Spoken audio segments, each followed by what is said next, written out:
आपकी अपनी लाइफ में एक फाइनेंशियल प्लानिंग क्या रहती है?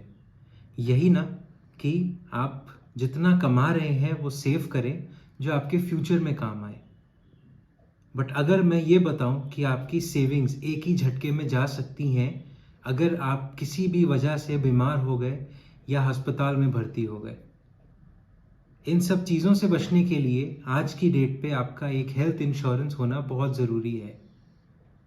हेल्थ इंश्योरेंस क्या करता है?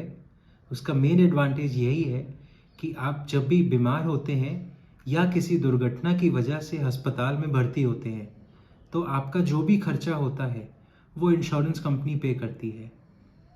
चाहे वो आपका रूम का खर्चा क्यों ना हो, आईसीयू के चार्जेस क्यों ना हो, एक डॉक्टर की फीस क्यों ना हो, और एडमिट होने से पहले और डिस्चार्ज होने के बाद तक के भी खर्चे आपके एक मेडिकल इंश्योरेंस पे करती है।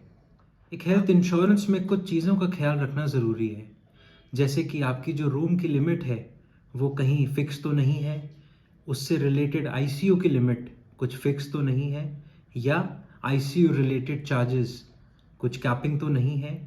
दूसरा, आपकी पॉलिसी में कंज्यूमेबल्स कवर्ड हैं कि नहीं है। और साथ में अगर ऑप्शनल बेनिफिट्स आप लें जैसे कि डेली कैश कवर या साथ में टॉपअप और क्रिटिकल इलनेस, तो वो भी आपके लिए फ़ायदेमंद रहता है।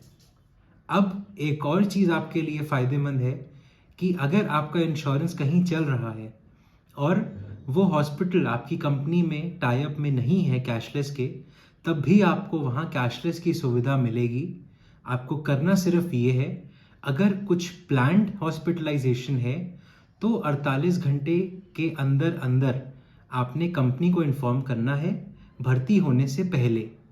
और अगर कुछ इमरजेंसी की वजह से एडमिट होना पड़ता है तो एडमिट होने के 48 घंटे के अंदर अंदर आपने अपनी कंपनी को इन्फॉर्म करना है और वो पूरी कोशिश करेंगे कि आपका हॉस्पिटलाइजेशन कैशलेस रहे। अब आपको इस चीज़ की भी टेंशन नहीं कि आपको अपनी जेब से पैसा खर्च करना है। Thank you.